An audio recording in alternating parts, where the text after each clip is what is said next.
Freuden! Freuden!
Public domain, everybody.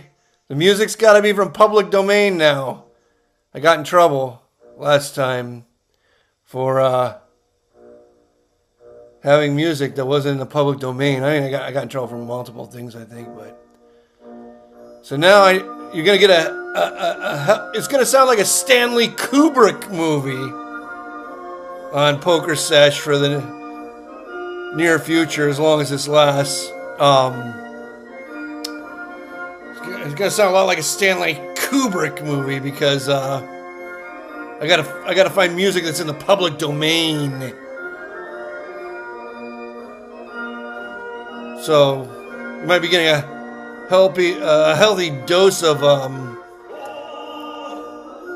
Beethoven, Ludwig van. Get this show started here in a minute.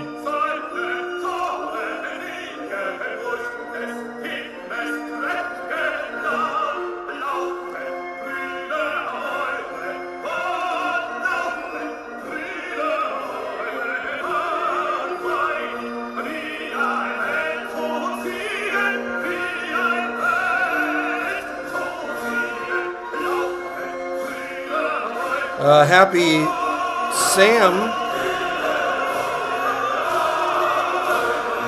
Hello, Happy Sam in the chat.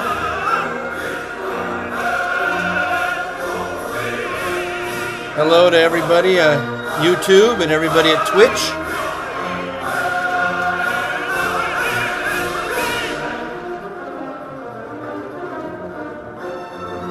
All right. We're on the 6 o'clock hour now. Maybe we should fire this puppy up. Anybody want to call in? 516-259-9515. You'll be put live on Pokersesh, the public domain show. We are in the public domain. Everything is free. Yeah, man. Everything's free, man.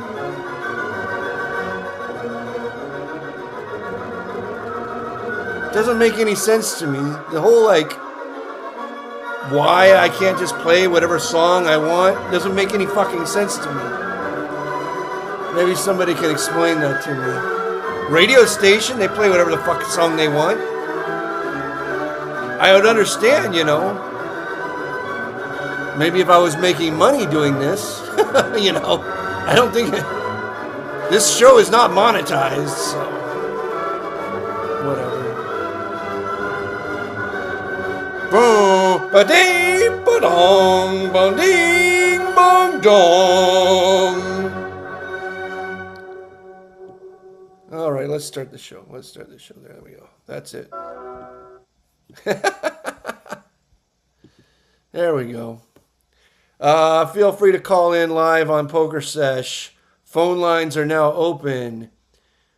516-259-9515. Stanley Kubrick edition of Pokersesh. Anything you want to talk about under the sun. Gambling, investing, I don't know, whatever you want, call in. Or you can write in the chat, but the problem with writing in the chat is I can't barely read it. It's so tiny.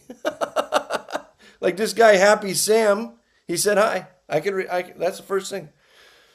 So anyway, yeah, last week, apparently my show got taken down for playing Lee Perry. Lee Perry's long dead, by the way. So it must be his estate or something. Didn't want me playing this Lee Perry song, Roast Fish and Cornbread. Which, like I was saying, it makes no sense to me. The song is free on YouTube. It's free. Anyone can listen to it. What the fuck difference does it make whether somebody else plays it or whether I play it? Now, I understand if I was making money on this show. I understand that. Like, if this show is monetized, then Lee Perry or whoever I play should get a cut of the money. I agree. Like, here's an example. If I do a 100-minute show and 3 minutes of that show is Metallica, and I do, I get paid $100. It's monetized by YouTube. I get paid $100. $3 should go to Metallica. I'm 100% fine with that. $3 should go to Metallica. If I do a 100-minute show, I make $100. 3 minutes of the show is Metallica. $3, 3% of that show should go to Metallica. But if I'm doing a 100-minute show and making $0 fucking dollars, well, then you can have your 3% of zero. At this point, I'm doing you a favor. I'm doing the musicians a favor because I am getting music out there that people may or may not have heard before. I'm getting paid nothing for it. There's no monetization. I mean, there's no monetization on YouTube. I'm getting paid nothing from YouTube for it.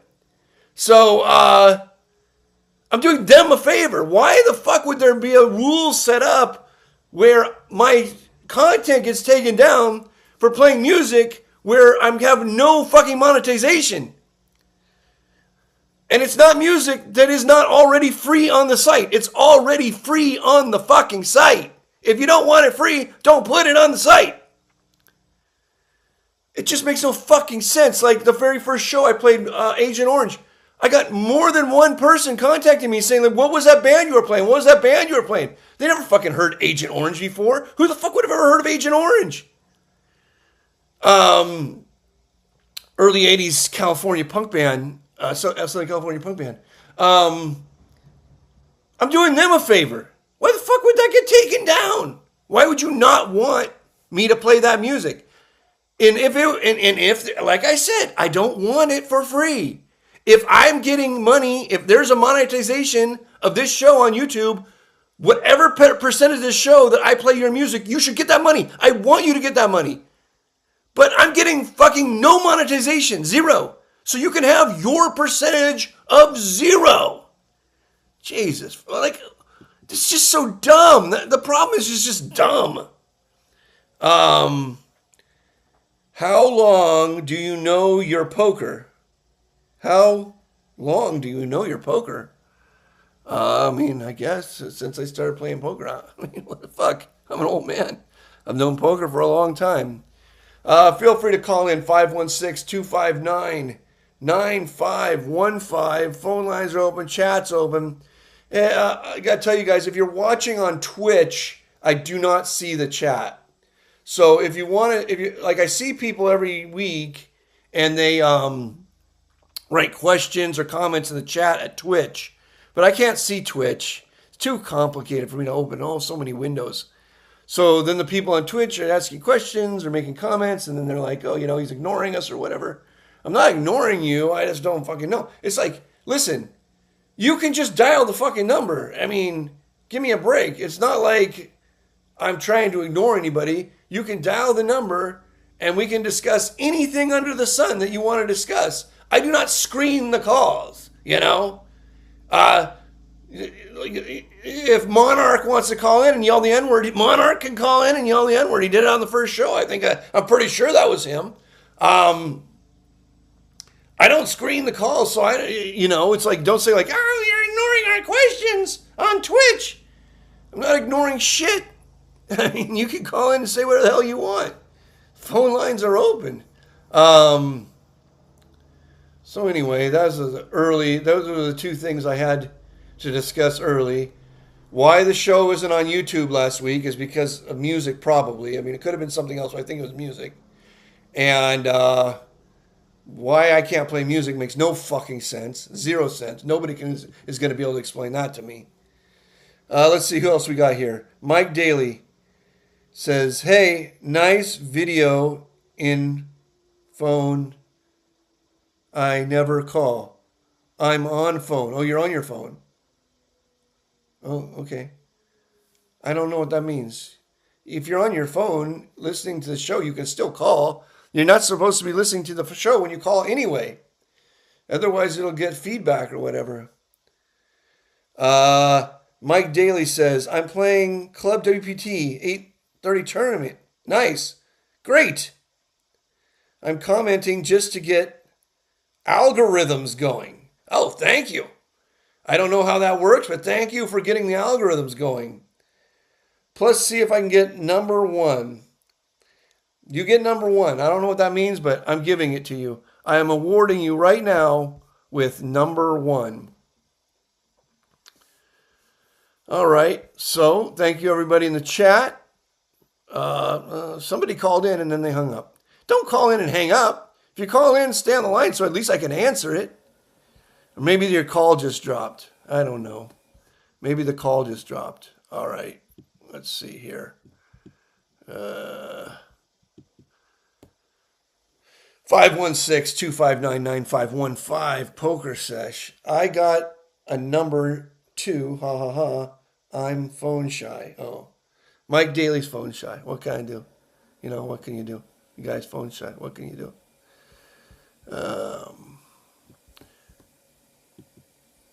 What I was going to do tonight was, like last week, I did a gift to World Poker Tour. I did a gift to them because, like, I went on there and I signed up and I sort of troubleshooted their site for them, right? Like, I pointed out to them that there wasn't a deposit button.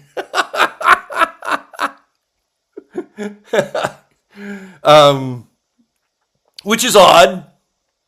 Took me a long time to deposit the money because I had no clue what button to push. There wasn't a deposit button. So I pointed out to them, like, the most important thing if you're running a for-profit gambling site is a giant fucking red button that says deposit. Just like when you walk into a casino, one of the first things you see is the cage, where you get money, you get chips, blah, blah, blah, blah, blah. They don't hide it. It's right in the middle of the casino, So I did a little troubleshooting for them last week on ways to make their site better. I did. I deposited some money. I got to go play some hands now. Got to go play some hands. Mike Daly says he's going to face his fears. Yeah, call in. Face your fears. Have some fun.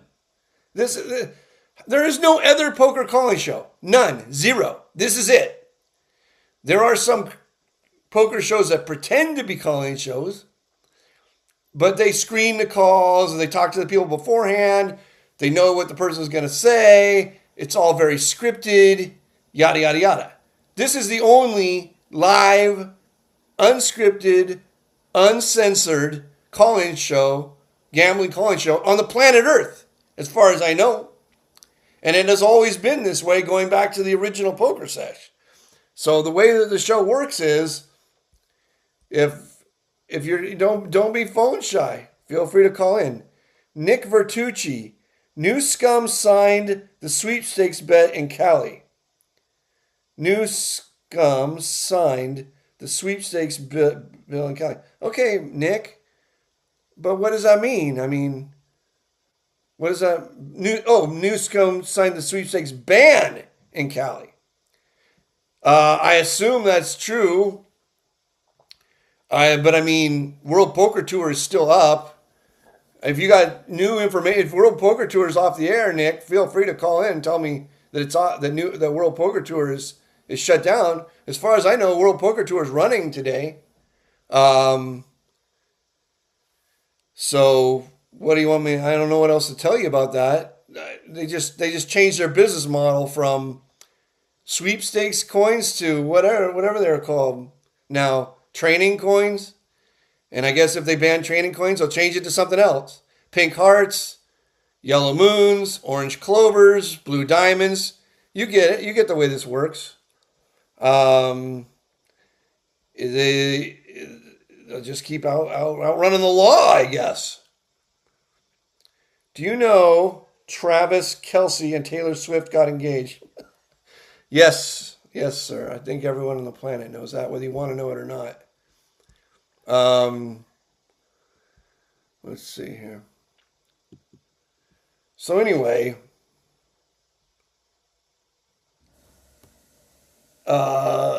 just change your address on your router. Apparently, these are ways to play online. I don't know if you're not supposed to be playing online.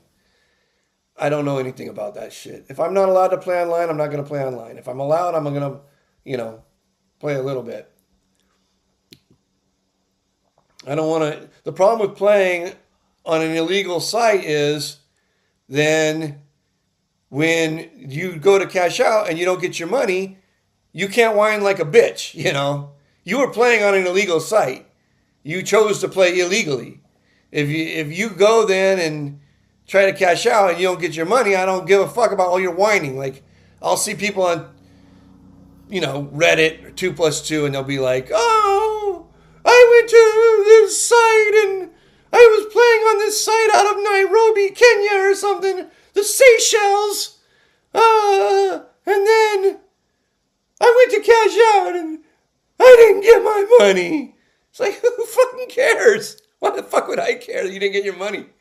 You're playing on a site in a fucking illegal site in a foreign country. Of course you're not going to get your fucking money. So, it has to be at least somewhat legal because, I guess if you live in buttfuck nowhere, you have no choice. But, if you live in the United States, there's a whole shit ton of casinos where you can go and play poker. So, if there's a whole shit ton of casinos where you can go and play poker, why the fuck would you play on an illegal gambling site, As far as I know right now, World Poker Tour Gold is legal. That's as far as I know right now. It's legal. So, if it's illegal, somebody call in and tell me, because as far as I know, it's legal. I deposited money on there with my regular American credit card, so seems legal to me. Phone lines open, 516-259-9515. When did you start streaming? I started, we got a call here. We got a call. Let's admit this call. Let's see what's going on here. Anonymous, you're on Pokersesh. What's up? What's up, brother? Not much. Just chilling. How you doing? Not much. Uh, I don't know, just calling in for some bullshit poker sesh talk. You All know. right. What do you got to add here? Well, more home game stuff than I like to talk about the home games because I can't get into the local casino. I don't know. I got a problem over there. I don't know if you ever ran into things like that, but home games. Speaking of home games, you ever played with that guy, Agent Zero Gilbert? Oh, I'm sure I've played with. Is he in Los Angeles? No, the basketball guy. Yeah, you know, Oh, didn't he get banned? Gilbert. Oh, you're talking about Gilbert Arenas. Yeah, yeah, yeah, yeah, yeah. You played in his No, I didn't. clubhouse? I never played in his private game. I played with him at the casino before. He ever asked you to play in his game? No, no, he wasn't soliciting any. He didn't strike me as the type of guy who solicited people to play in his game. I think he had hosts Super for that. private? Huh? It was super private, invite only. Yeah, of Can't just course. like walk in. No, no, you couldn't just walk in. Give me a fucking break. Yeah, I mean, I don't think it was so private that like a guy like me couldn't get an invite if I like pushed it. But like, why would I want an invite to a game where they're raking four big blinds a hand? You know, what good does that Is that do? what they did? Yeah, that was basically the It could rake. be super juice though. I mean, you said yourself you played in these like NFL. You can't fold pre-flop games. Like those are juicy ass games.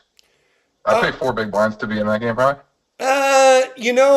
when you're young, it seems like you'd pay four big blinds to play in it, but as time goes by, you realize it's just not worth it. It's a waste of time.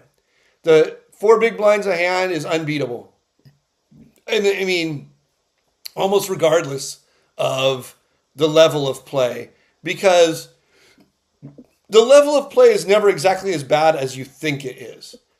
Are the players bad? Yes, but they also are have deep pockets and can be very tough in certain situations. Number one. Number two, you're never the only guy there trying to pick up that money.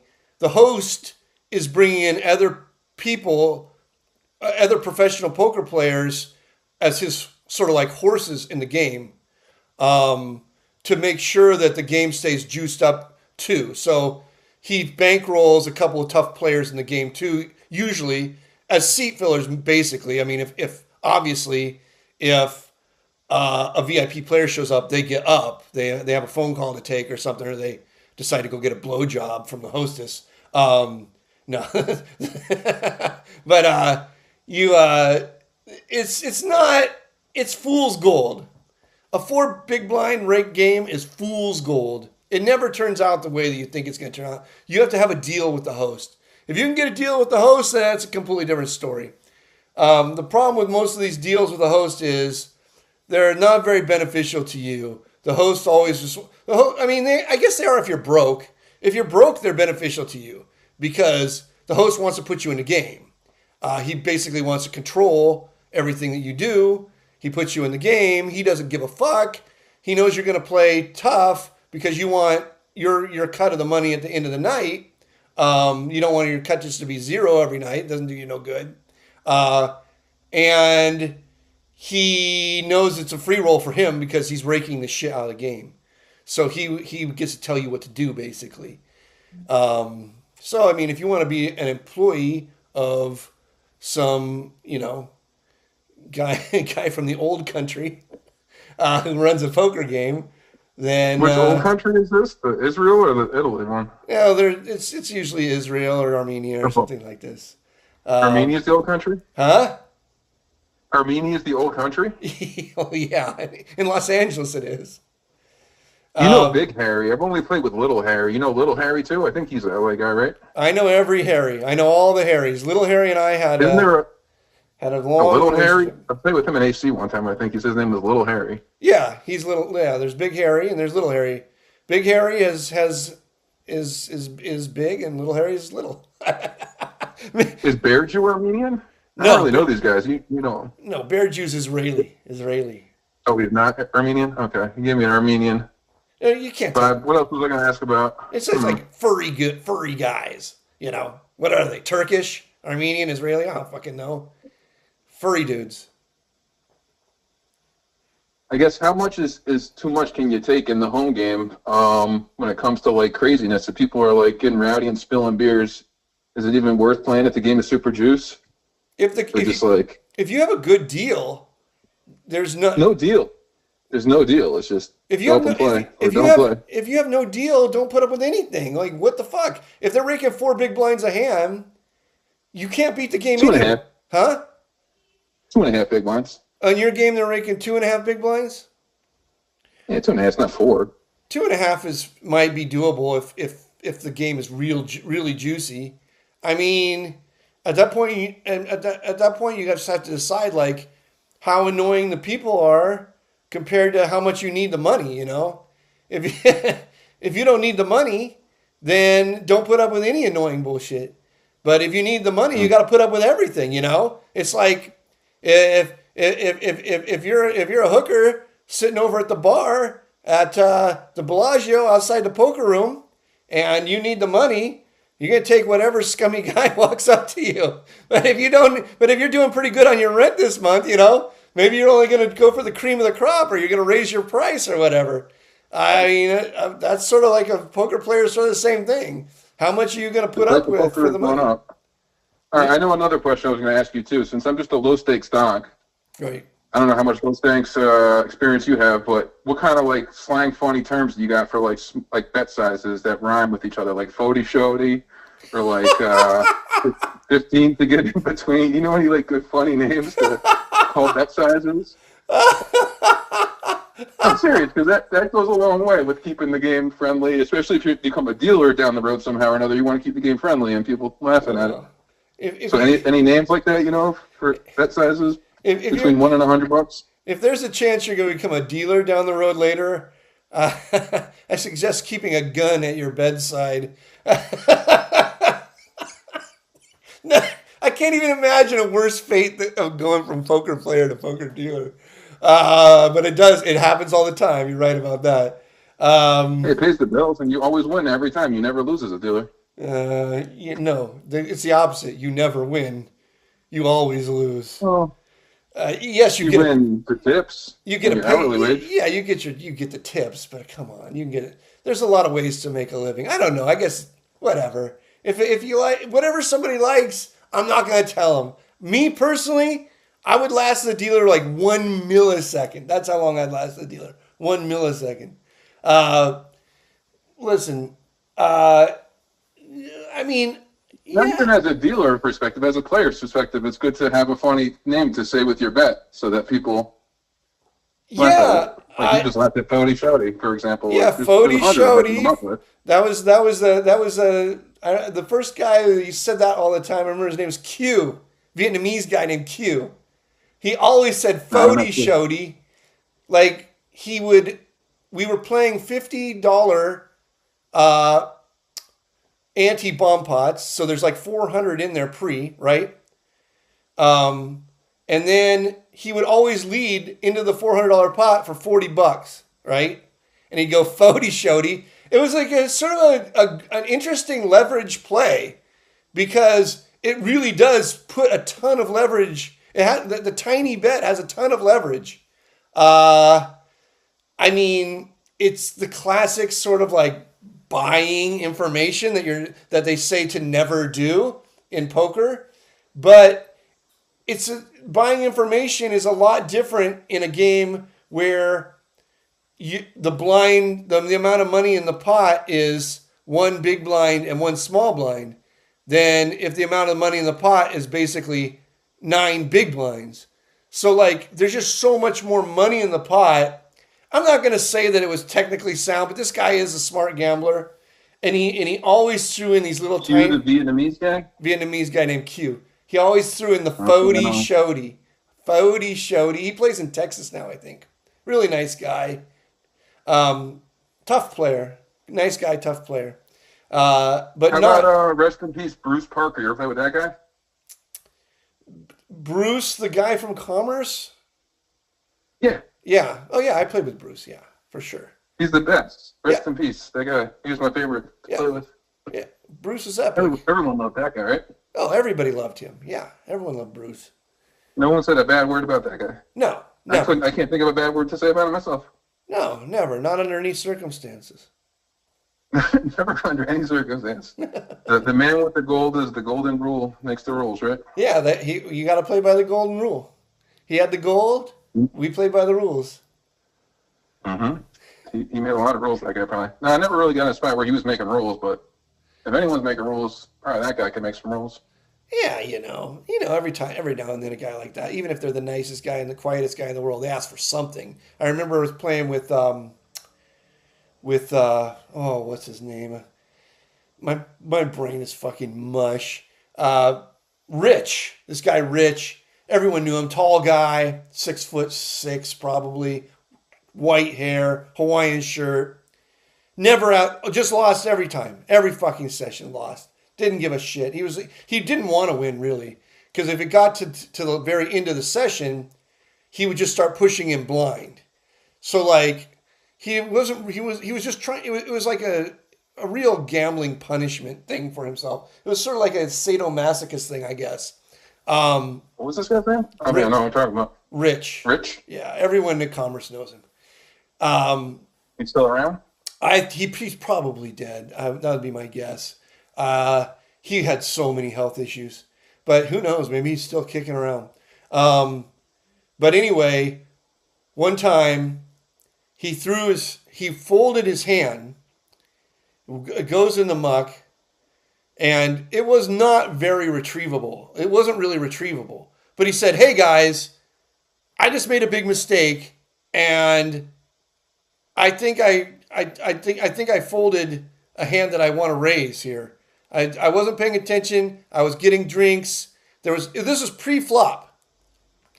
He says, "I think, there was like a raise, a 3-bet. It was going to be a very big pot." And he goes, "Guys, I just made a big mistake. I'm gonna whisper can I just whisper the 2 cards into the floor person's ear? And if they pull..." I've seen this move at a 2-5 game one time, and they let it slide. I think they pulled them out. But is that what happened? Yeah, basically he whispers into the floor person's ear. The floor person pulls. This is Hold'em we were playing at this time. The floor person pulls like 3 or 4 cards, and 2 of them are the ones that he said. So he goes, "Yeah, that's the cards right there. That's the cards." So normally this would never, ever, ever be allowed under any fucking circumstances. But basically, because it was a group of regulars that played in this game, and they knew Rich, and they understood what he's like, and they know that he's as honest as day is long, and he's not ever trying to run an angle or take your money. He's just, whatever. He probably had drank like 11 fucking Johnny Walker Blues.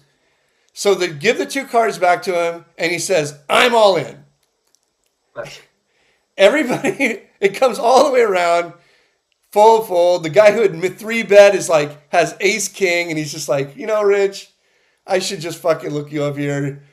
But I don't know. You were so adamant. You never seemed to care about anything." And so he folds ace king, and then Rich shows deuce 3 of clubs.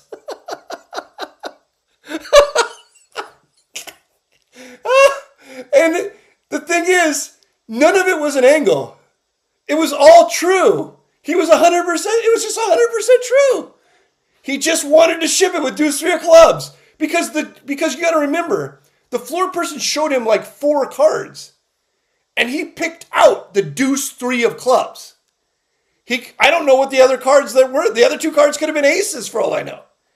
He said, "Nope, he whispered in her ear what the 2 cards were. When she lifted up the cards, the 2 cards that he said were in those 4 cards. So he must have whispered in her ear, deuce 3 of clubs. She picks up the fucking cards and shows, because it was very mucked. It wasn't just like a little bit mucked. It was mucked. It was just chucked right into the middle of the fucking muck. She picks up the cards, and sure enough, deuce 3 of clubs is in the 4 fucking cards she picks up. He picks out the deuce 3 of clubs and just says, "I'm all in." And so, there's special rules for everybody. There's special rules. If you're smart in poker, there's special rules for everybody. That is a smart play. No, but he wasn't making a play. There was no play. There was zero play. He had thought Sounds like a play. he had thought, I 100% guarantee you this. He thought to himself, I'm here to gamble. yeah, exactly. Because a lot of times he shows him blind. He doesn't even look. The fact that he looked at his cards was amazing. So he had said to himself, when it gets back around to me, I'm going to ship, right?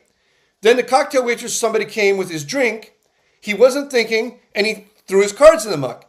Then he said, oh shit, oh shit, oh shit. I want those cards back. But he didn't want them back because he had a good hand or because he was making a play.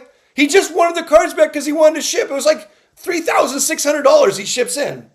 This was a 5-5-10 game. And he says, I'm all in, $3,600, whatever. And everybody ends up folding. And then he's like, 2-3 of clubs. I knew this hand was going to win or whatever. But nobody even cared. Nobody even cared for 1 second. It's just like, there's Rich. That's Rich. That's what Rich does.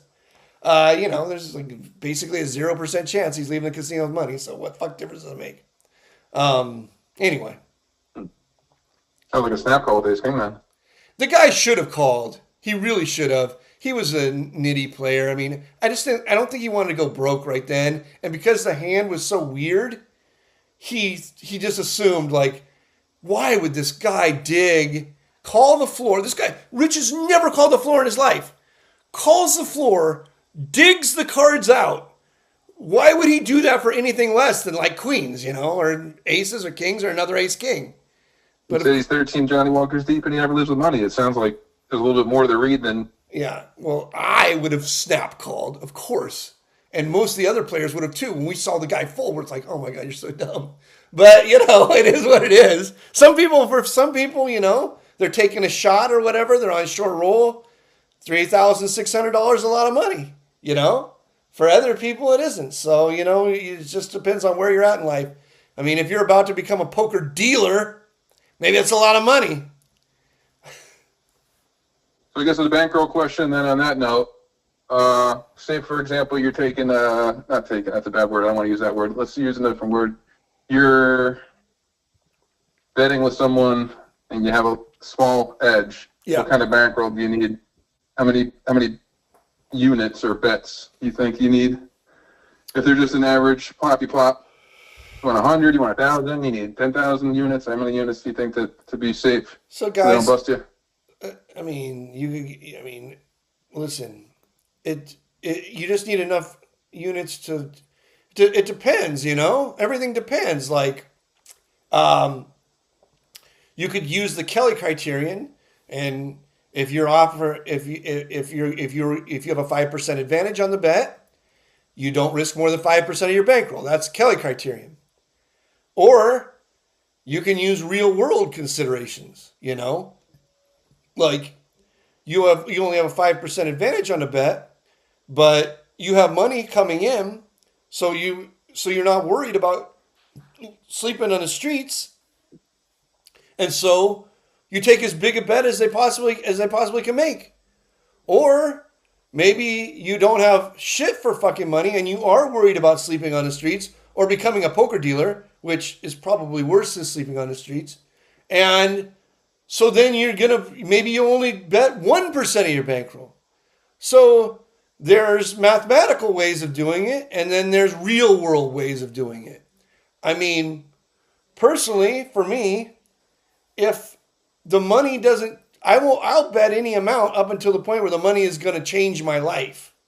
Once the money becomes life changing, then you have... So what percent of your net worth or bankroll would you say is it life changing? At a 5%, 10%, 20? I mean, I guess it depends on the point of your life.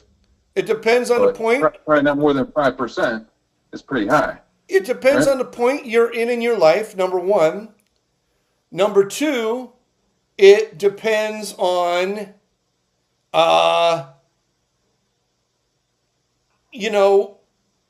what else you could have done with the money, too.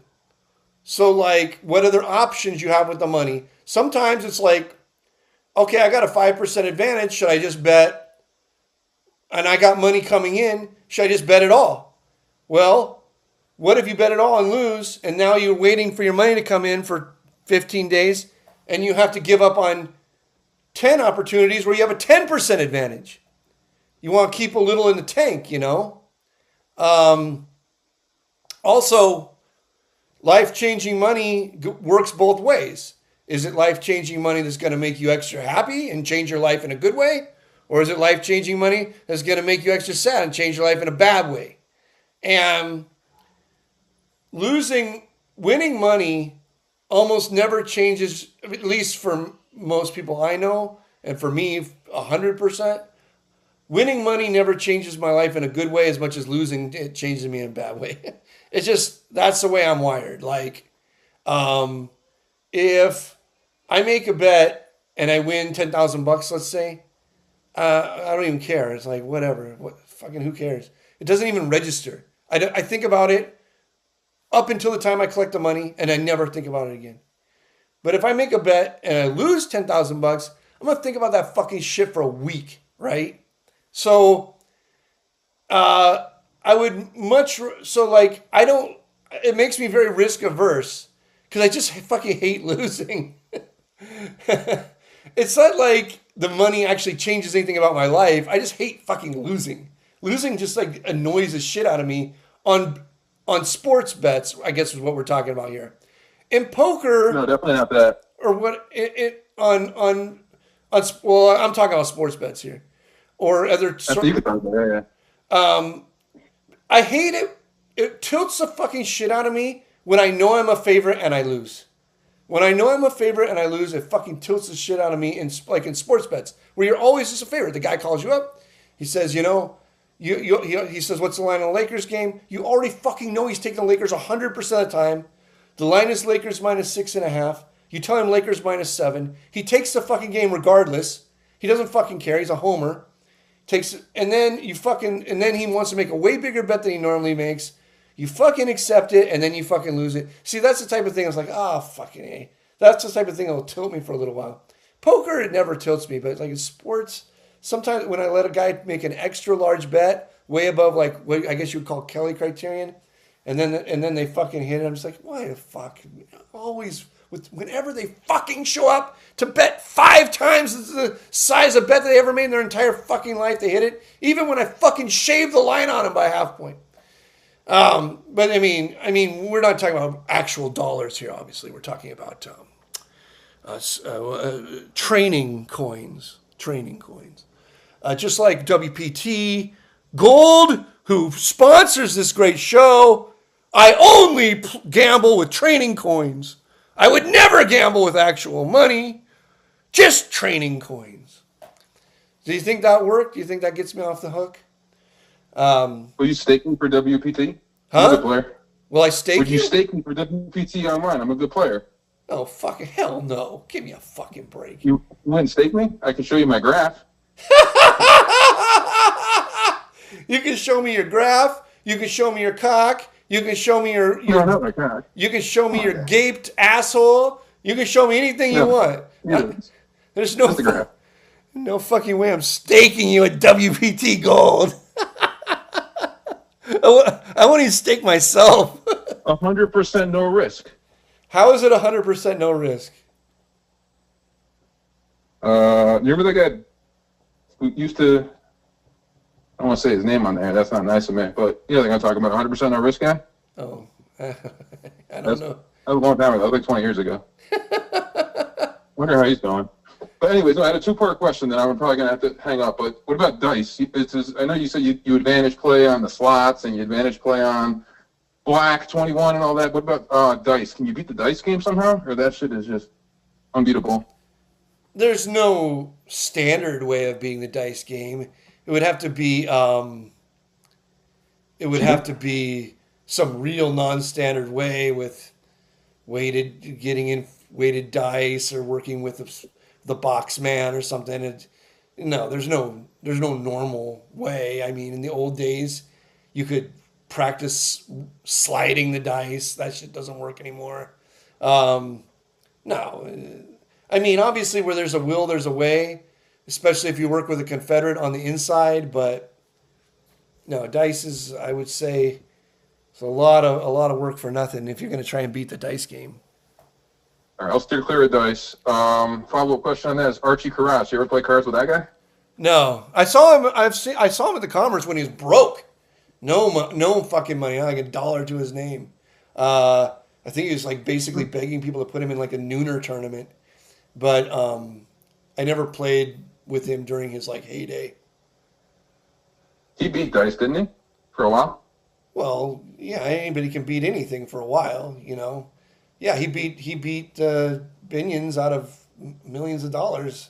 He had every $5,000 chip in the casino at one point. That's how the story goes. They had to go like Benny Binion or Becky Binion or one of the kids that was running it had to go to him to ask him for 5K chips to use in the casino. Um, but of course he was just a fish on a heater. And when you're a fish on a heater and you can't stop, it all goes back to zero. But you know what? That's what they want. They want it to go to zero. It's about the pain, you know? That's what gambling addiction is about, the pain. It's about punishing yourself. So they don't stop until they get the full punishment, you know? Um, it's a sick addiction, so and that's the way it always ends.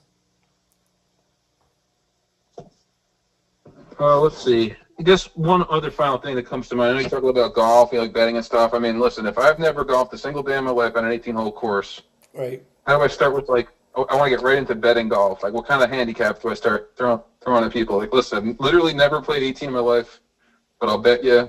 Give me a how many strokes handicap. Like, how do you come up with something like that? Well, you have to go play secretly and figure out what you're going to shoot. No, Secret.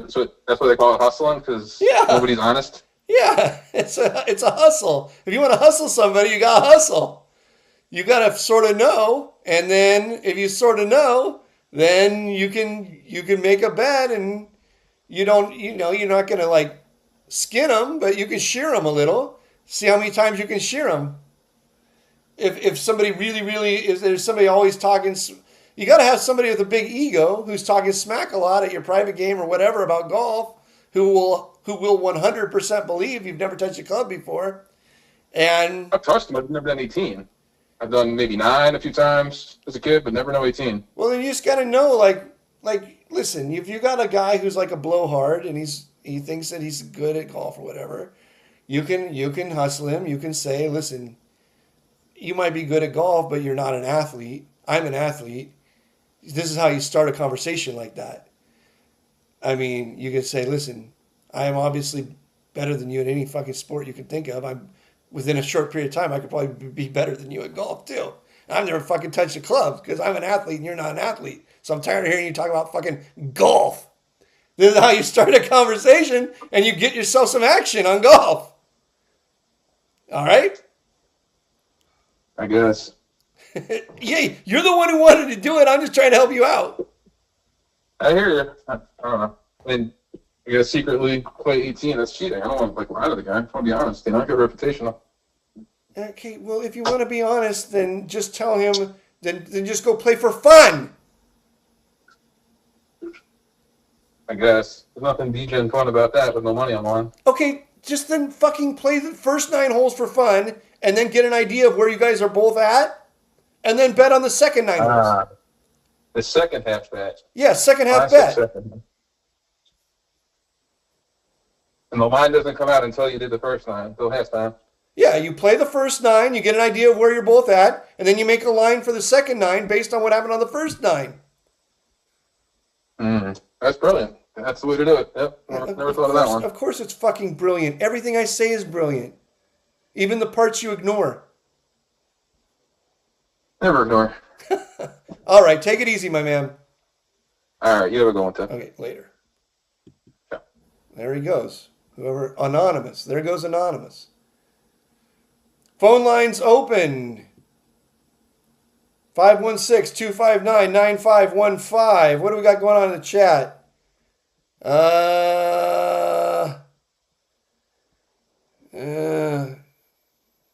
Nick, Kevin Clarkson's in the chat talking about giraffe, whatever the fuck that means.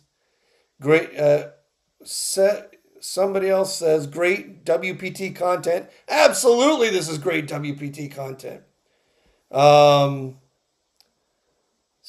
Maybe somebody named, I can't tell what it says, Snowman or something. Lyman, serious question. Golf strokes versus poker advantage. I am a decent golfer. I play a lot of golf with a bunch of guys I play poker with. They are all professional poker players. Play for Okay. Whatever you were saying cut off. So why don't you just call me and we can talk about it if you want. Feel free to give me a call. Whatever you wrote in chat cut off, so I can't answer your question. So feel free to call in. Whatever your name is, Snevman, something like Snevman.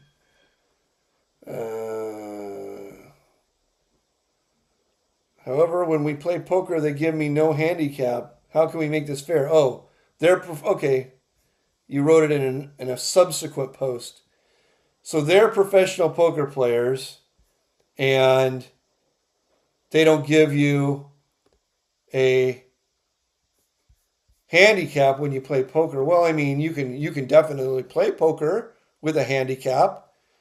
There was a guy who came into Commerce once, or actually a lot of times. What was his name? What the fuck was that guy's name? Had a big tattoo of his name on his neck. Oh. He was a PLO guy. Fucking A.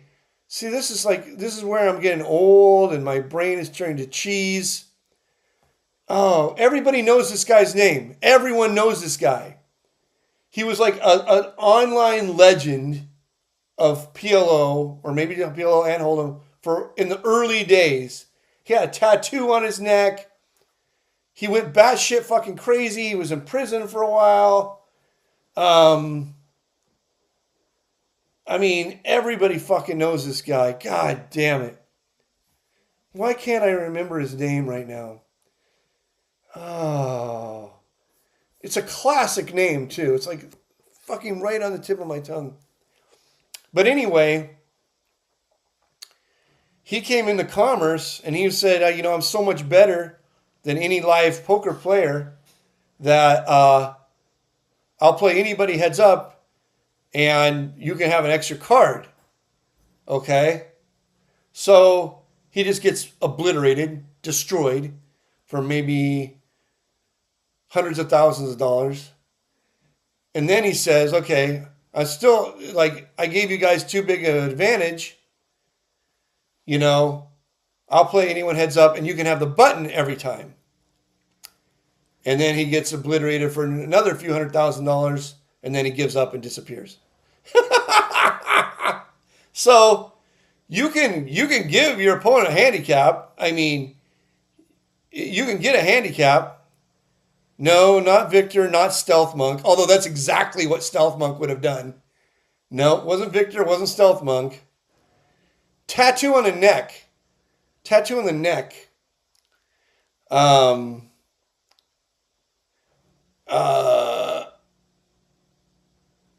And so, yeah, tell him to give you the button every time. Tell him to give you one extra card. I don't know. Ask for whatever you think you can get. All right, Snebman played my PLO game. Good. Nice that you remember. Hope you had fun. I sat with you in the production booth for Wayne's first bracelet. Oh, well. It wasn't Viffer, although Viffer is a very, very good guess. A very good guess. But it's not Viffer either. And, God, I'm telling you guys, everybody knows this dude. My brain is just fucking Swiss cheese. Like, I don't have anything left in it. There's nothing left in my head. Viffer's very fucking good guess, and that's something Viffer might have done too. So those were both good guesses. So just pretend it was Viffer or Stealth Monk, because both those guys would have fucking done the same thing. Oh yeah, you fucking live poker players suck. I'll give you an extra card. I'll play 100K freeze out. I'll give you the button every time. We'll play 100K freeze out.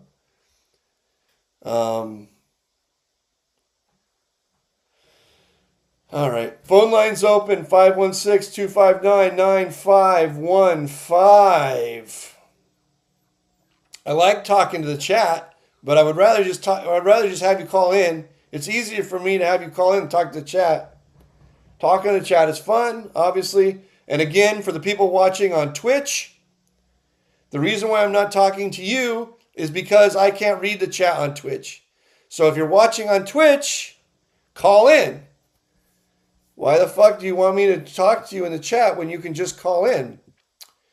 516-259-9515. No, not devilfish. Fucking now that's a dumb guess, Kevin. You had some good guesses. Stealth Monk was a good guess. Viffer was an amazing guess. But devilfish is a retarded guess. Devilfish wasn't an online crusher. David Devilfish Uliot. I'll call if you're still on after I go in from jacuzzi. All right, I might be. So anyway, let me see what else we got in the chat here. Let me see, a lot of chat here. Hard for me to keep up with. Bro, you're about to go get a bottle of wine. Looks good. I miss Talia. Nick Vertucci says, I miss Talia. I don't know what Talia is. Says Mike Daly said, who's that guy on the call? I don't know. He called in as anonymous. You can call in as anonymous if you want. I mean, I'm not trying to discover who anybody is. I'm not one of those people who are like, I'm going to call the cops on you if you stop pranking me. Nick Vertucci says, in Ron Burgundy. I'm Ron Burgundy. Okay, whatever. All right. That's a nice wine. This is 2021 Pine Ridge Merlot. 2021 Pine Ridge Merlot, and it is very good.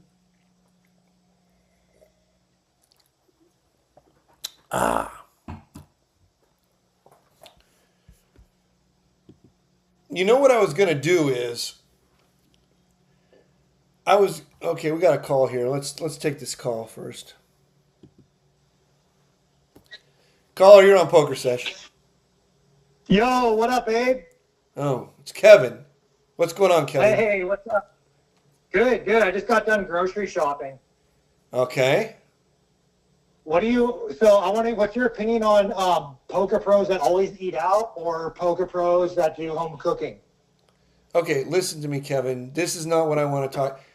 I put you in charge of the Pokersesh TikTok account, and you haven't posted shit. I created the platform. I'm busy. I have to cook food. You're not busy. Go shopping. You're not busy. You're 100% not fucking busy. You do nothing. I'm a busy young adult. I go to 24-hour fitness every morning. I have to cook and clean and get groceries. Yeah, I was busy. I'm sorry, bro. I'll get it done by the end of the week. No, that's not acceptable. Listen to me. Okay. You call in here, you say, yeah, you have no friends, you have no women, okay? Okay. That's what you said. I give you the keys to the kingdom. The keys to the kingdom. I allow you to run the Pokersesh TikTok account. Oh, I'm still running it. It's just going to take a while. But you're not doing shit. You're doing nothing. No. You don't see the progress. I created the TikTok. I trademarked the Pokersesh. No. I got you a cool Limon avatar. Trust me, by the end of the week, there'll be like 3 snippets. They'll be nice. Kevin, listen to me. Have you ever heard of a roadie? Yeah, I think, but please elaborate. So, like, refresh me. If you can't be Limon, right? You like a roadie can't be Eddie Van Halen, okay? You're right. I can't be Eddie or Limon. You're right. But if you are a roadie for Eddie Van Halen, you will get blowjobs, okay? Because I don't think any female viewers listen to your show except Veronica Brill. no, there was like the other day when I said that the one girl wasn't known for being a chess player, she was known for being cute. Alex Botez, yeah. Some women got mad at me, so that means there are women watching the show because those women got mad at me. Oh, really? Yeah. I took a picture with Alex Botez. Okay. I got a picture. Now imagine, go back in time to when you took that picture with Alex Botez. Yeah. And add this. Nothing happened, right? Not yet. No, it was the first picture. No, nothing fucking happened. She was just annoyed as fuck by you. You had nothing to talk to her about. Imagine going back in time and doing that picture again and saying, "Hey, Alex, I run the Pokersesh TikTok account."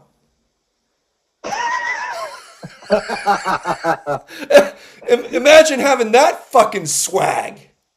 Wow, you're right. That's pretty alpha. Exactly. Yeah. It's like standing at this backstage door of the fucking Van Halen concert and saying, "I tune Eddie Van Halen's guitar straight to their knees." Straight to their knees. Oh my God. You're right, Abe. You're right. You're a genius. Of course I'm a fucking get so many genius. girls. I'm gonna get so many girls off of your Pokersesh clips. Kevin, if I wasn't married, I would be just buried in puss, okay? Oh my God. Wait, do you mean like female vagina or pus, like pustules from bacteria? You know what? Beggars can't beggars can't be choosers, okay?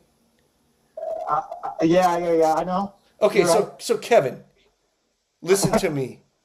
You have been given the keys to the kingdom. Okay. Women. It's on the calendar. Women and men, I'm not going to, transsexuals as well, are going to. Like Nick Fertucci? Yes. Nick Fertucci will maybe give me a blowjob? They are going to DM you on TikTok and be like, hey, is this a Pokersesh, TikTok account? You're gonna be like, yeah. They're gonna be like, hey, can you get me in touch with Limon? And you're gonna say, what's in it for me? Okay? Okay. And then, dicka-dicka-doo, bop, bop, bop, bop, bop. Next thing you know, my man Kevin, not a loser anymore. Oh my God, you're totally right, Abe. You're right. I've got it. I'll get the next one up by tomorrow morning. Okay, I want a video on that fucking thing by tomorrow morning, all right? Yes, sir. Okay, thank you. All right, let's take another call here. Let's take another call. 323, 352, you're on Pokersesh. 352.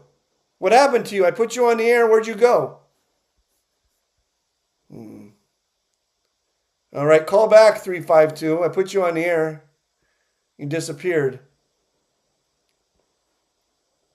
If Kevin doesn't have a video up by tomorrow on the Pokersesh TikTok, then anybody else who wants to run Pokersesh TikTok can run it. I will fire his ass, and we'll put somebody else in charge who understands the power of being in charge of the Pokersesh TikTok. The power. All right, 352, go ahead and call back. Let's see what's going on in chat.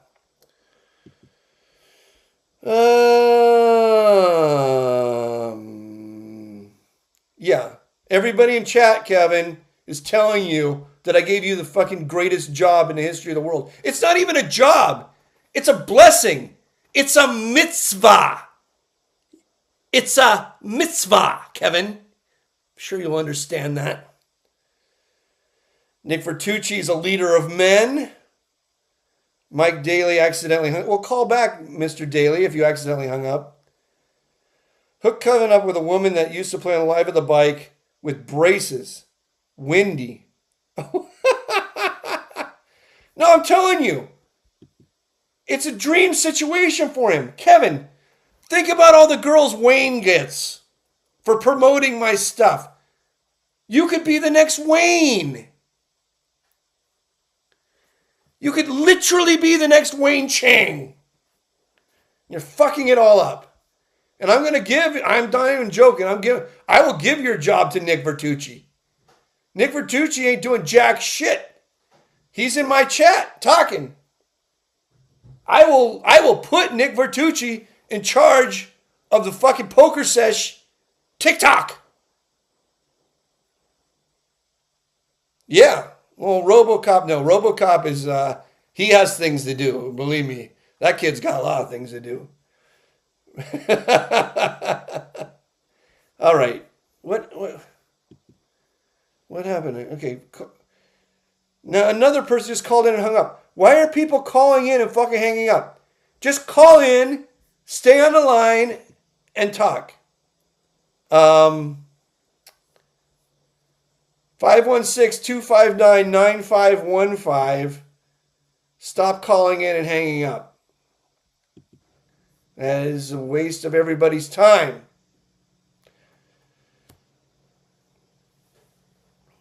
I was going to do something tonight. I was going to do something for people who run poker rooms. Like I was saying last time, I taught the people that run WPT Gold to add a deposit button. I taught them that. There was no deposit button. I told them to add a deposit button. I told them to make it big and red. I don't know whether they've done it, but I taught them that. I have a lot of other information for people who run poker rooms. People have no fucking clue how to run a poker room. I'm not joking right now. Now I'm being serious. People who run poker rooms have no fucking clue how to run a poker room. I know, I'm going to say it right now, and this is 100% true. I know more about running a poker room than anyone on planet Earth. Period. And it's not even fucking close. So I was going to give some advice to people who run poker rooms. And I mean, I'm not talking about like jokey advice. I was going to give some advice to people who run poker rooms that will make poker for everybody better. That will make it poker for everybody a million times better. That will make everybody more money and everybody have more fun. And you guys can't even imagine what I'm going to say. You can't even imagine what I'm going to say. But I know what to do. I have the keys to the kingdom.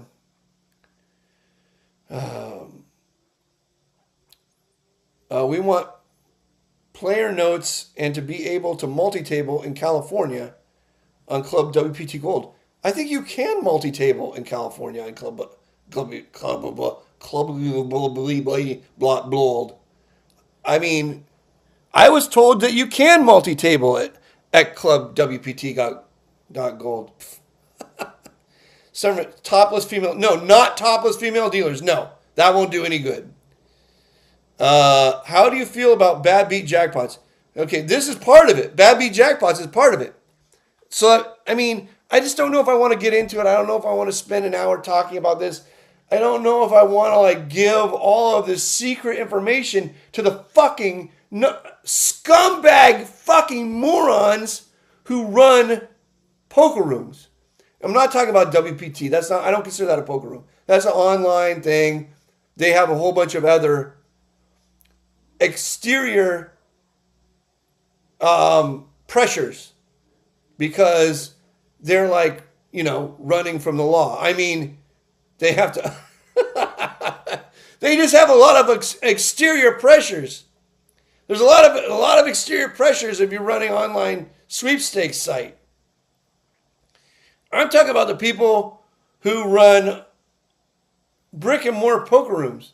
They have no fucking clue what they're doing. None. Zero. I ran a game for years. I ran a game for who knows how many years. 2010, 14 years. I ran a game in a casino with multiple tables going every day for like 14 years. I know how to fucking run a game. And that is with basically no comps, No girls, nothing. It wasn't like a lie. It was it was in a casino. It could be semi-private at times, but it was in a casino. So there was no sex, drugs, and rock and roll. Not every region of California allows multi-tabling. Okay, I don't fucking know. Lower stakes, chip game, because of the short buy-in structure. Okay. Then don't play those. Listen. I know the secret. I don't know that I want to give it to these people. I don't know that I want to give this gold to these fucking morons that run poker rooms, live brick and mortar poker rooms. I get nothing out of it. Nothing. But it doesn't just help them. It helps everybody. It helps everyone in poker if I give this secret information. Somebody says, is this live? Yeah, it's live. Call in right now. 516-259-9515. Yes, this show is live. The phone lines are live and wide open. And there is no screener. So the other guy asked about bad beat jackpots. No, bad beat jackpots are very bad for poker. The way that they are structured. I can tell you how to structure them to make them good for poker. But I just don't know if I want to help these fucking morons. These scumbags. These ingrates. The dumbest people on earth run poker rooms. Why do I want to help them? Before, I wanted to help them because I was running a game too and I wanted all that money. I wanted all the money. Now I'm not running a game. I get nothing out of it. Why should I give them this gold? And believe me, it's pure gold. And it's nothing you can't even imagine what it is. You think it's topless girls, free drinks. No, it's nothing like that. It's so inside baseball. And yet when I say it, you will realize that I am God. And I was brought here to this earth to fix fucking poker. So you know what? Now that I've done this huge build-up, I sort of have to get into it. Oh, we got a caller. 602, you're on Pokersesh. Hey, Limon, it's Snub, man. How you doing, brother? Hey, what's up, brother? I sent you that little chat note. I don't know if you remember me. I played in your game when it was over at the bike about 10 or 15 years ago, and then I played on live at the bike a few times, and then you took me back when Wayne did his first broadcast. Oh, nice. I don't know if you remember. We had a few beers. I don't know if you remember. Anyway, so I just want to say it's great that the Pokersesh is back on. I remember the one where you guys did from the Dominican Republic. That was my favorite episode of past Pokerseshes. That was Do you remember that when you guys were smoking the cigars? Well, that was a really long time ago. That's when we were hanging out with the Fuentes family in the Dominican Republic. Yeah. Yeah, I remember that. That was good. So I think I don't know where you're going with the best things for poker rooms. I don't think you should share it. I think that's something you can sell. There's a reason that you've been able to host games in every major casino in a poker room in LA. Right. Because you drive action. People want to come to your game, and it's not for the game. Right. It is for everything else that's a part of it. It's for the betting on elections, betting on sports, hanging out, having a good time, making connections. Right. It's not about poker. I play every day in the 2040 game out here with Dad, out here at Talking Stick. And it's not about the game. It's about the interaction. Yeah, you're absolutely right. Now, that's 100% true. Yes. Poker, for most of the history of poker was a social game. It wasn't fucking dorks grinding out a fucking hourly. It was a social game. And when normal people who make a paycheck come to a casino, they want a social game. So, but 100%. And we need to cater to them. And normal people don't give a fuck whether they're playing poker or betting on or playing blackjack or playing craps or betting on sports. Normal people come to the casino to fucking gamble, and you got to give them a good gamble. This is something that And that's 100%. you have to give them a good. They have to feel like they're getting a good gamble. You do not get a good gamble sitting across from some fucking dork from buttfuck Slovakia who's fucking with the backpack and the fucking bringing his own fucking meals, stinky meals, in the fucking Tupperware to the fucking casino. You're not getting a good gamble from that guy. You need 100%. People need to feel like if you went to the fucking Wynn casino to play blackjack or craps, and the fucking dealer busted out their fucking nasty ass smelling fucking lunch right at the fucking blackjack table and started munching it, a stinky ass fucking lunch out of a backpack, and with a dead stare was munching their fucking lunch with their fucking headphones on with a fucking dead stare while they're dealing you blackjack hands, you would never come back to that place again. Ever. Under any circumstances. And yet, these fucking entitled piece of shit scumbags come here from around the world, from buttfuck fucking Slovakia, and clog up our fucking games. And then all these fucking people, American kids, who should have worked in a cubicle somewhere, now have decided they're going to be a professional fucking poker player. They clog up the fucking games. No. That's not the way it fucking works. This is the reason why the fucking games suck. This is the reason why the games are dying. But that isn't even my advice to poker room managers. That's not my advice to them because they can't control that. I have advice to them that will fucking blow your fucking mind that you've never thought of before. Well, I have secret knowledge, but I don't think I should give it to them. I really don't. You shouldn't give it to them. It's valuable. You know, when you talked about those guys, you forgot that they order 2 ice waters from the waitress and don't tip. Of course, yes, and they fucking and they toss a fucking chip to the dealer and ask him to break it. Chop that up. Yeah. You have coins? Yeah, you got coins? Yeah, exactly. You fucking A. It's just all right, man. It's good to talk to you. I'm glad the Pokersesh is back on, man. I appreciate it. I'm glad you got a sponsor. I hope you're doing well, man. I'm doing fine. This is all just fun and games, but as long as it's fun, I'm gonna keep showing up. It's very entertaining, and I appreciate it, and I enjoy it. Have a good one, brother. Thank you, 602. Now that's how you do a phone call. That's how you do a phone call. If anybody else wants to call in, phone line's open, 516-259-9515. Got more stuff in the chat here. Let's see here. Man, it's so hard for me to read this shit. My eyes are going. When you going to break out the cigar? Well, this is like basically like where I admit that I pee sitting down. This used to be my poker room, and so I smoked cigars when I did Pokersesh because I had a poker table in here and I ran games in here, and I could smoke a cigar when I did Pokersesh. But now this is my wife's office and the guest room, and because it's my wife's office and the guest room, I can no longer smoke cigars in here. So basically, I've been neutered.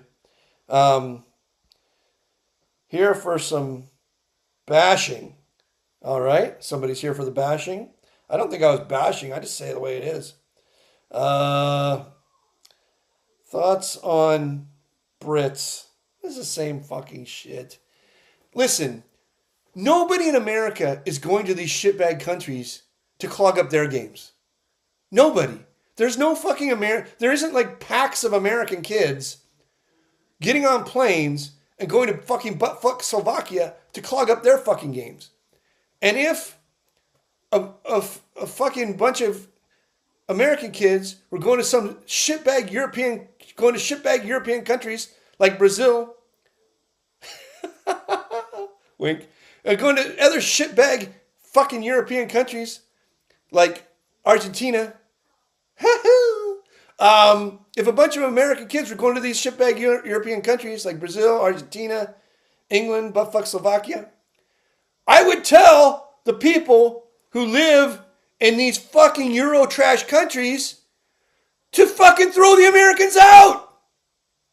I would not get those fucking American kids the fuck out of your country. They shouldn't be there clogging up your poker games. I know it goes both ways, but the thing is, no fucking American kids are getting on.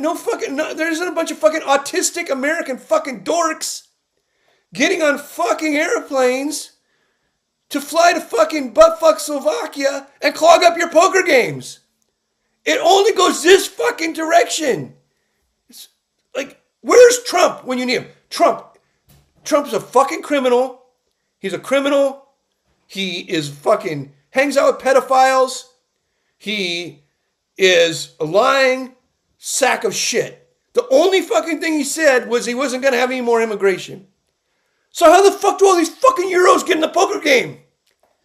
Where the fuck is Trump when you need him? The one fucking time this lying criminal scumbag could actually do the right thing, he's doing nothing. He's busy throwing guys out of the fucking country who are making fucking burritos. I need a burrito. I want a burrito. He's throwing fucking people out of the country who are cleaning toilets. I need somebody to clean a fucking toilet. He's throwing people out of the country who are fucking mowing lawns. I fucking need my lawn mowed. Throw out the fucking people clogging up the fucking poker game. Nobody needs that. No one on earth fucking needs that. Nobody. Throw them out. That's why Trump is completely fucking worthless. The one thing he promises to do that might help somebody, he's not even doing. Bro, your line's gonna go crazy. Yeah, we'll see. People always say that they go, oh, I'm going to call in and give him a piece of my mind. And then they get scared. They don't call in. They don't give me a piece of their mind. People, people are big talkers in the chat. They're big talkers on the social media. But when it's time to come face to face and dial the phone and actually have a conversation, a lot of times their little balls shrivel up. Their little balls shrivel up. They don't have what it takes. So anyway, fuck God, should I give the secret information? I mean, here, listen, I'm not teasing. I just don't have the energy to do it right now. I don't have the energy to give the secret information is going to take me a half hour or more, 45 minutes. I'll give you a hint. I'll give you a hint and then maybe I'm going to call it a night. Here's the hint. The guy says, what about bad beat jackpots? Are they good for the room? No, bad beat jackpots are not good for the room. And then you're going to say to me, well, what are you talking about? They're not good for the room. When the bad beat jackpot gets really big, a whole bunch of fucking people show up and that's good for the room. But then when it goes small, all those fucking people leave. They go to the next one. It's not actually good for the room. It's not good for poker. And it's not because you're doing a bad beat jackpot. It's because of the way that the bad beat jackpot is paid out is bad for poker. So when I explain to you why the way the bad beat jackpot is paid out is bad for poker, some of you will be able to extrapolate out the secret information. But you'll never understand the full reach of the secret information. Oh, do I really want to get into this right now? I don't think I do. Okay, here's what I'm going to do. Next week, I'm going to do it. I'm going to do a primer for pieces of shit scumbags who run poker rooms. I'm going to give them the secret information. But so I'm going to give you guys a chance. If you know somebody who runs a poker room, I'm going to give you a chance to have them watch. But this isn't just good for them. This is good for everybody in poker. It's not going to be as boring as you think it's going to be when I talk about the intricacies of poker promotions and how poker promotions are basically the key to everything. It's not going to be as boring as you think it is because you're going to learn something about how gambling works in general. about gambling and gamblers. But I just don't have the energy to get into it right now. It requires a whole build up. It requires me explaining why the promotions right now are stupid and don't work. It requires me explaining how people who are considered as poker pros or people who want to be poker pros have destroyed poker. It has to do with how people who think that they're good at poker are actually fucking super stupid because they might be good at poker, but they're really bad at gambling. It's about the gambler's mindset, and it's about creating an atmosphere where people come to fucking gamble. And it's not going to end the way you think it's going to end. So I'm going to wait until next week. And then I am going to give the secret information. Who else we got here? Increased playability and chat amount, willingness to lower rake. No, it has nothing to do with lowering rake. Nothing to do with lowering rake. You could fucking raise the rake if you want to. This is the thing. It has nothing to do with boobs. Has nothing to do with free drinks. Has nothing to do with lowering rake. None of this matters. Boobs, free drinks, none of that matters. None of that. None of that. It's like, see, this is why. This is what dumb people think. Oh, you lower the rake. No, this is the exact opposite. The exact fucking opposite. And I'm not saying you raise the rake either. I'm just saying that, like, the person who would consider these promotions of like lowering rake or giving players money or cash back, these are people who don't fucking understand gambling at all. They don't understand anything about how it works, and it's why the games get worse and worse and the rooms get worse and worse. No, more rake isn't better, Nick Vertucci. That's not what I'm saying. What I'm saying is rake deals make no fucking difference for making a casino poker room operate well or be busy. Rake deals make no fucking difference. Lowering the rake to 0 would not make the room more busy.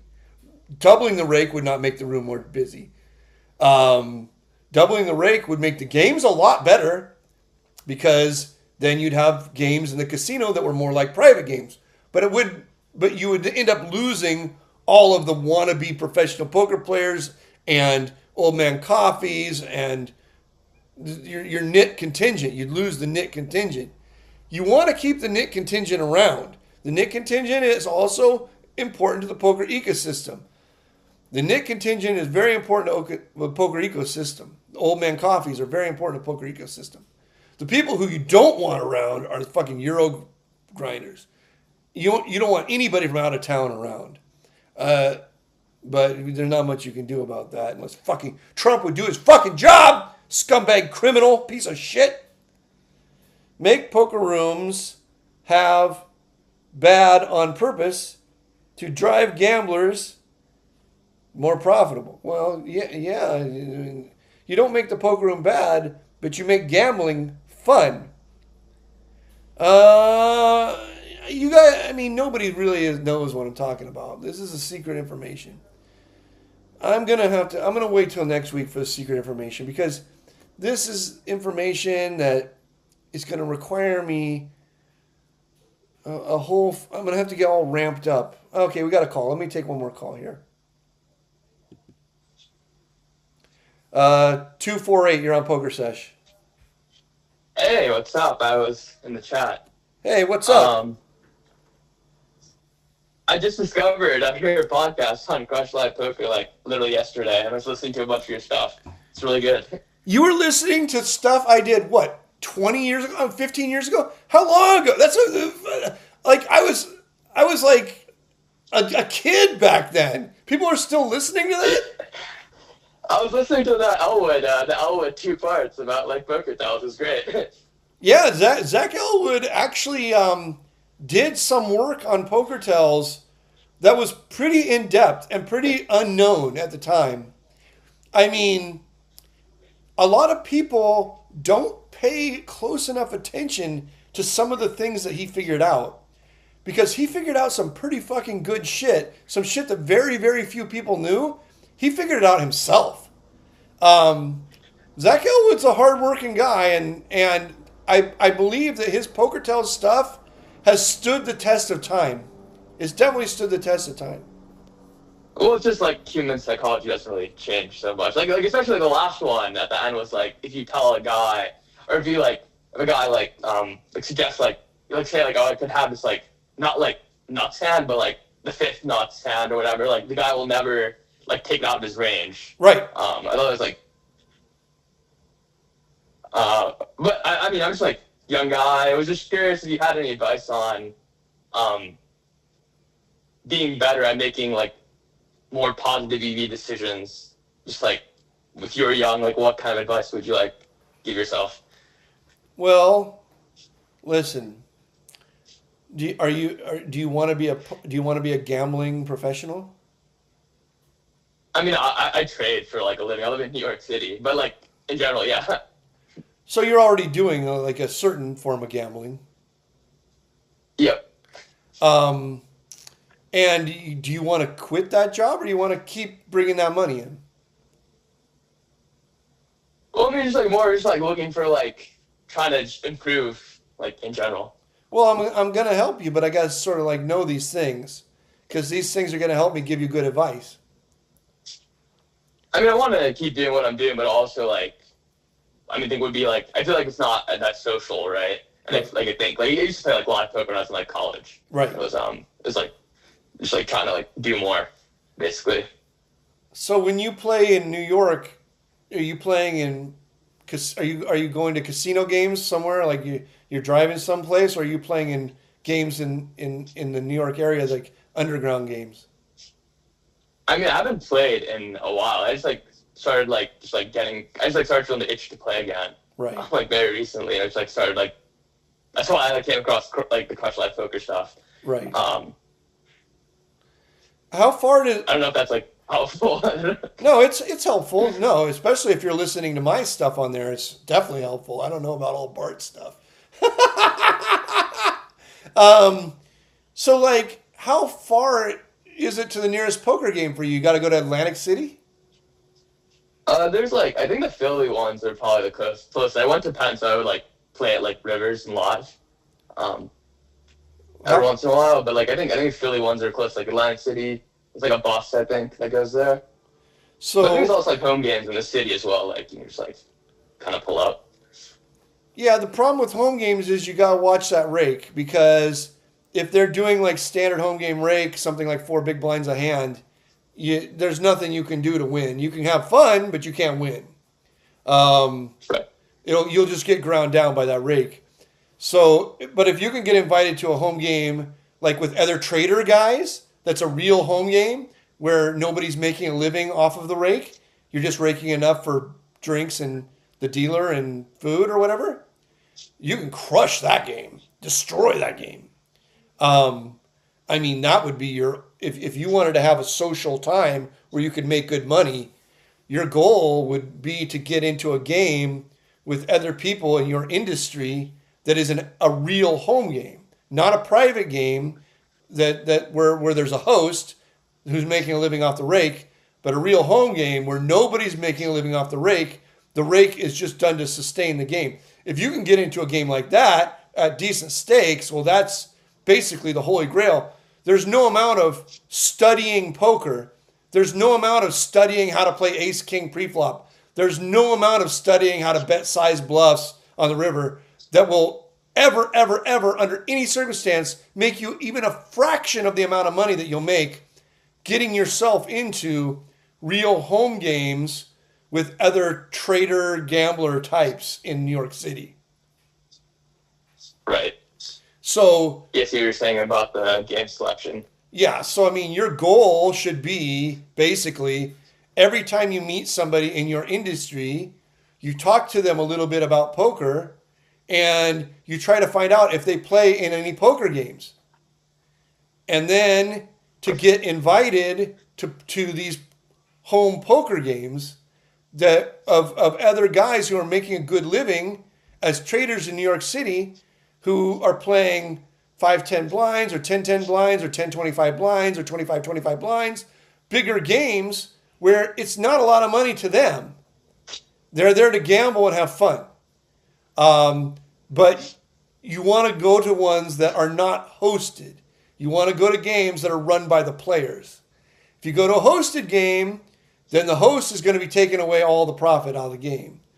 But if you go to a game that's run by the players and everybody's like, okay, we're going to order steaks from Peter Luger's and we're going to order 4 bottles of fucking Dom Perignon and we're going to rake, 2 big blinds a hand until we have enough to cover that, then that's fine. That's 100% fine. You'll crush that game. You'll destroy that game. But if you're in a game, or even better, they just want to get pizza, like, hey, we're going to go order pizzas from Grimaldi's or whatever, and we're going to fucking this and that. We're going to get a bottle of Johnny Walker Blue, and we're going to take that out of everybody's going to chop it up or whatever. If you're in a game where you're just chopping up the food and drinks, and it's being played for decent stakes, you're going to have fun and you're going to make a lot of money in that game. But you want to stay away from a game that has a host. And you see, like, this, what I'm telling you right now, is so much more important, 1,000 times more important than being good at poker. What I'm telling you right now. This is the part that they don't tell you, that poker coaches don't tell you, because it doesn't make them any money. The part that poker coaches don't tell you is getting into these games is 1,000,000 times more important than being good at poker. Getting into these games is where you can make money and, more importantly, have fun while you're making money is going to make your life better. It's going to make your life better. Sitting and studying push-fold charts and fucking bot maneuvers and whatever, game theory, optimal strategy, saddle point, bluffing frequency, sitting and studying that stuff so that you can go and play in a shitty poker game and grind out an hourly is A, not going to make you shit for money, and B, it's going to make your life miserable. Miserable, because it's just another cubicle job. I'm going to tell... Right. So, like, what I'm telling you is take the time to talk to people and meet people who are playing in home poker games in New York City, Manhattan, the Bronx, Brooklyn, Queens, Staten, wherever it is. Because this is where, if you get into these groups of people, you're going to go to these private games that are held at their nice house or in the guest house of their nice house or in their great apartment. You're going to go to these games and you're going to play for decent stakes and you're going to eat good food and have good drinks and you're going to make a lot of money and have fun. Have fun. And you only get to live once, so have fun. Now, there's one... I mean, that's the most important, I think, was, more, the social... Yes. And, obviously, making as well, but...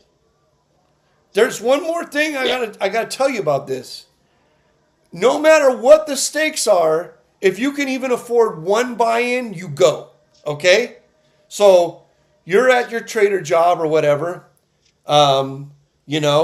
In comes another trader. Italian guy, lives in Staten. Hey, what's going on? I just shorted Netflix. I shorted Netflix. And then I did this, and then I did that. Hickory, and then you say, hey, you're a pretty cool guy, man.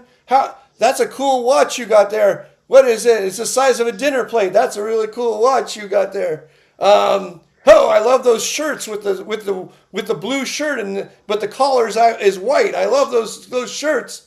Oh, you live in Staten. Oh, I love Staten.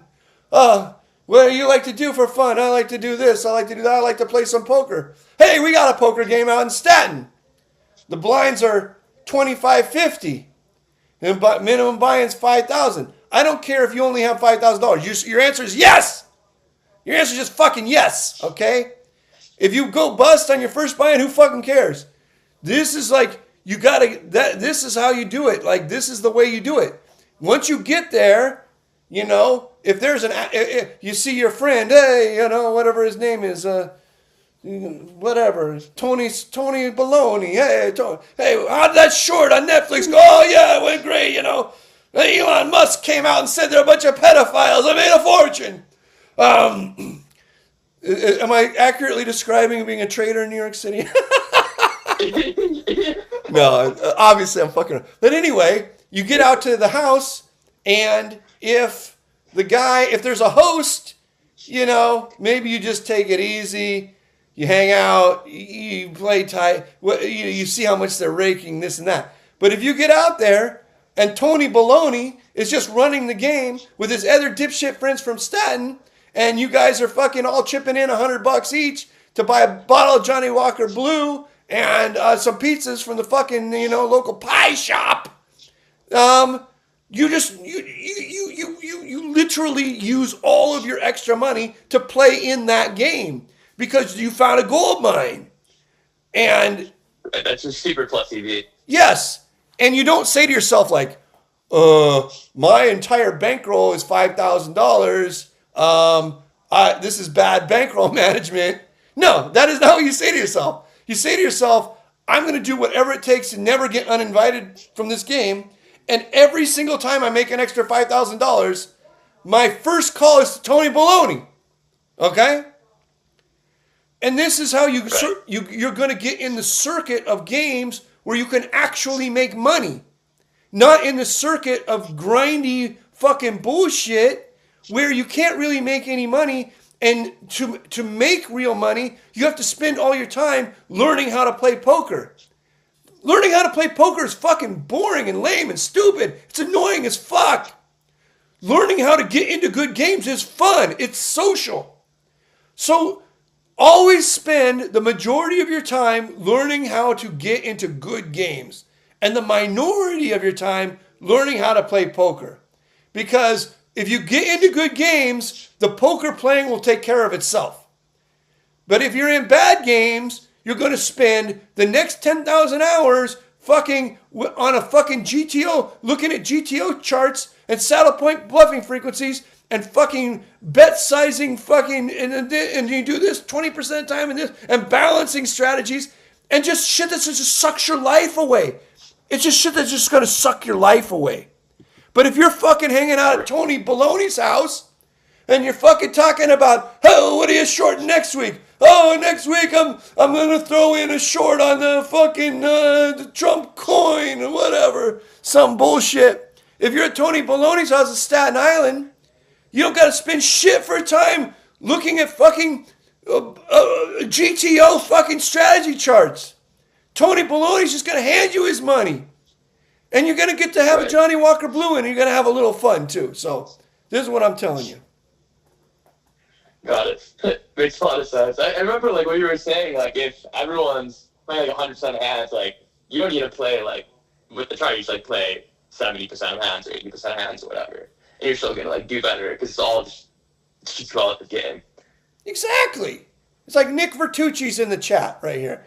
If Nick Vertucci is if any guy with a fucking more hair on their knuckles than is on their head, if any guy with a fucking gold chain is coming to me and say, hey, any guy whose last name is a fucking vowel is coming to me, and they're like, hey, hickory dickory dock, we got a fucking poker game at my house in Staten, there's no amount of studying fucking push-fold charts that will ever be worth getting an invite to the guy who has a poker game, the hairy-chested guy with the poker game in Staten.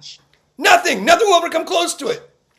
So I could give you a bunch of poker advice on how to play hands, and I would if you needed it. But what I'm trying to impress upon you right now is getting into the fucking good games is far, far, far, far, far more important than being good at poker. Because poker is just a vehicle to separate people from their money. It's not something that you're supposed to spend time learning. It's not. You're supposed to spend time separating the people from their money. And people who are bad at gambling, the same fucking guy Tony Baloney goes to fucking Las Vegas, man. Ho! We're in Las Vegas. Ho! Ho! Hey, what do I got? I got a 16. What do I do in a 16? The dealer's got a 4 up. I'm standing. Oh, well, the dealer's got a 10 up. I'm standing. I got a 17. The dealer, I'm hitting. They don't fucking know what they're doing. They're gambling. They're just gambling. If you go to that guy's house to play poker, you don't need to know jack shit. You just need to be better than him, you know? It's very easy. It's a very easy game if you get invited to good games. So if you spend a certain amount of time trying to get invited to good games and you can't get invited to good games, you can call me back and we can talk about poker strategy. But until that time, the number one strategy you should work on is being a social person who talks to everybody you meet and then somehow works playing poker into the conversation and finds out if there's a game that they go to. That's it. That's all you got to do. Awesome. Thanks for the advice, Dave. I see. Hey, to your point. Thank you. Thanks for calling in. Call in anytime. All right, cool. Good night. All right. There goes 248, New York City. All right. So anyway, that was a good call. See, it's not that. I'm not going to bite. I'm not going to bite you. You can call in. I'm not going to bite you. Like some people call in and then they hang up. And they say they're going to call in. They don't call in. Anyway, I think we've done enough show tonight. I'm going to give you guys a secret. I'm going to give poker room managers and the general poker population, I'm going to give you guys the secret information on how to make poker. People say, "Oh, you know, how do you make poker great again? You need to bring women into poker." Fuck that.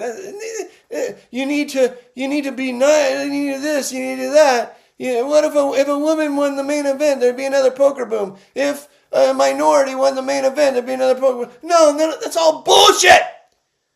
It doesn't fucking matter. There's no fucking poker boom coming. You can only play at one table at a time in live poker. Okay? You can only play at one table at a time. You don't need a poker boom. You just need one good table that you have a seat at. You understand that? Like, can I impress this upon you? If there's 1 million tables running in the United States and you're at a bad table, there might as well be 0. But if there's only one table in the entire United States and you're at it, it's a poker boom. You're having a personal poker boom because that's the only table you can play at.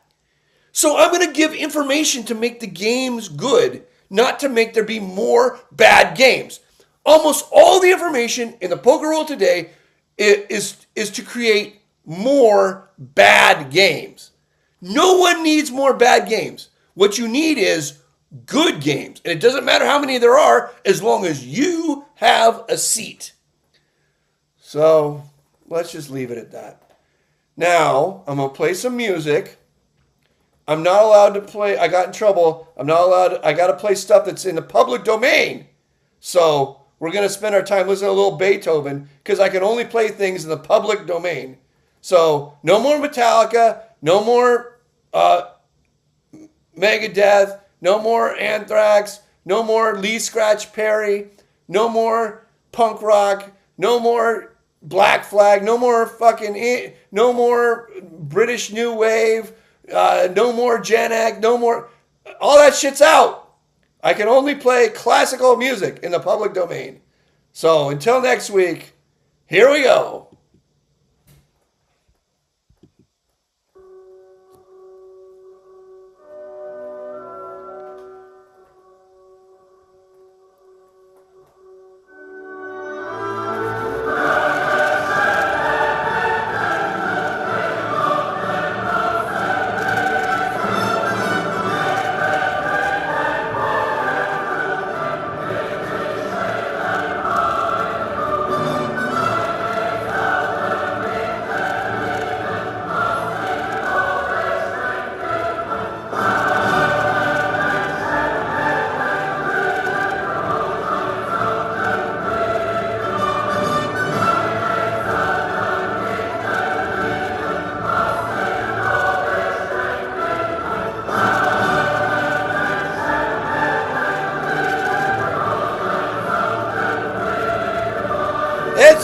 Pokersesh, brought to you by Stanley Kubrick.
Ode to Joy coming at you. 54 degrees, 7:46 in the p.m. Little ode to joy to get you to work this evening.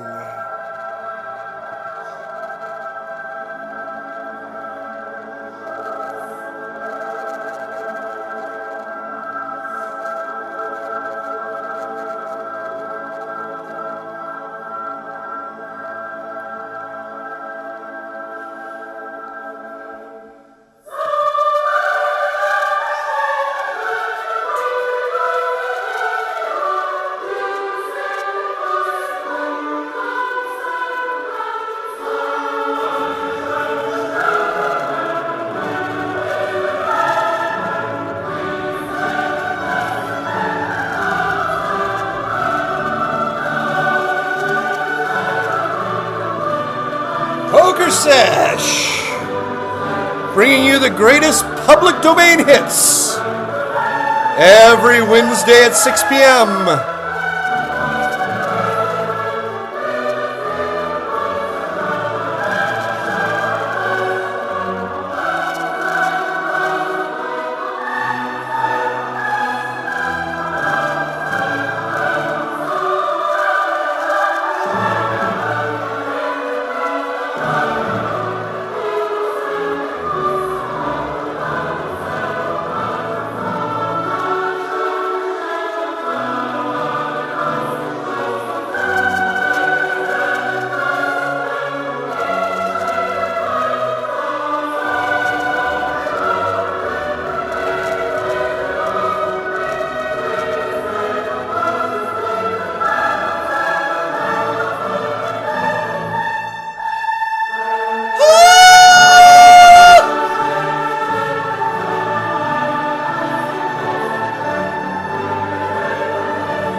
All right. That's enough.